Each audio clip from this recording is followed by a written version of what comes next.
During the Second World War, the sound often came first, a distant engine high above the town, long before anything could be seen.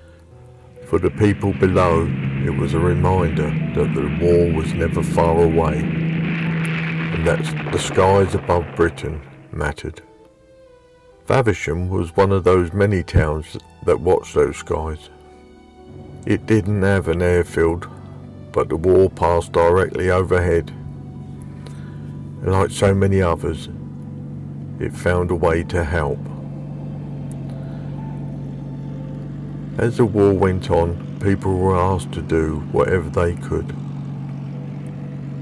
One of the ways they did that was through something known as the Spitfire Fund. The idea was simple. If you couldn't fight, you could still contribute by raising money to support the aircraft defending the country. It wasn't about buying a single plane.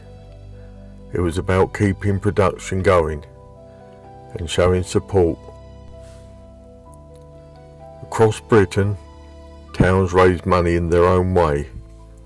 Small amounts, given often, given willingly.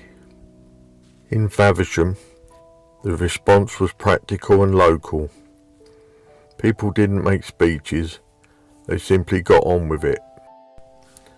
One of the most memorable efforts took place just outside the town, at Brenley.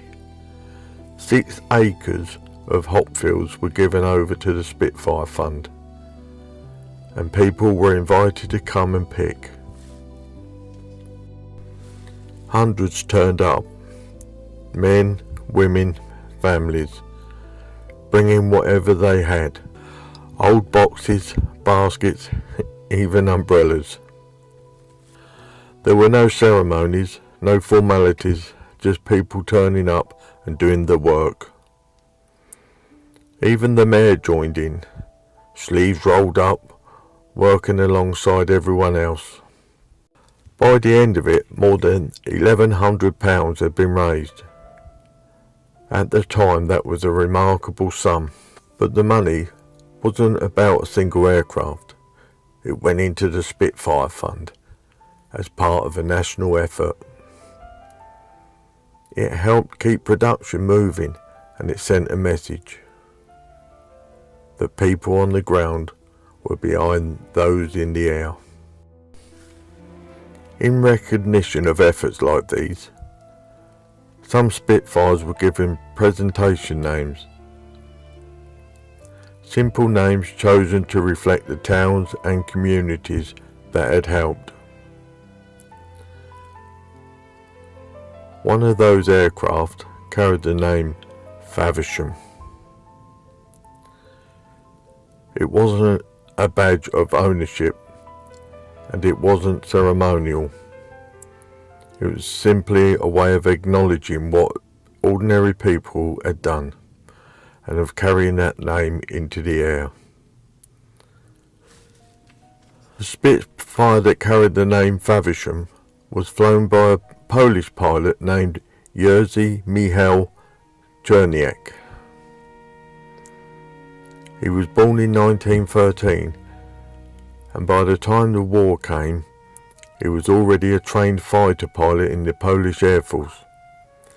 When Germany invaded Poland in 1939, Czerniak was flying aircraft that were already outdated, facing an enemy that was better equipped and better supplied. Even so, he fought back. During the defence of Poland, he was credited with destroying an enemy aircraft and surviving a campaign that few pilots managed to escape. When Poland fell, Czerniak did not surrender. Like many Polish airmen, he made his way west and continued the fight in France. There he flew with the French Air Force during the Battle of France, again under difficult conditions and often outnumbered. When France collapsed, he escaped once more, this time to Britain. For the 3rd time in less than a year, Czerniak began again. In Britain, he joined the Royal Air Force's Polish squadrons. He first flew with 302 Squadron during the Battle of Britain period, and his name is written on the Battle of Britain Memorial. In 1941, he moved to the newly formed 315 Squadron. By this point, he was flying Spitfires on operations over the Channel and occupied Europe. His experience and determination were recognised with the award of Poland's Cross of Valour, a decoration given for bravery in combat. The Spitfire he flew on operations carried the presentation name Faversham,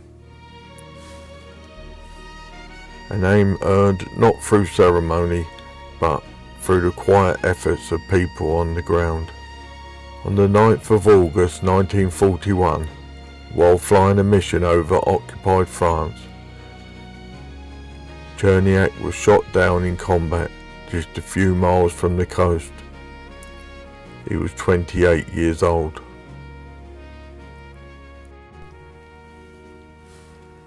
Today, his name is recorded on the Polish Air Force War Memorial at RAF Northolt, alongside those of many other Polish pilots who continued to fight after losing their homeland.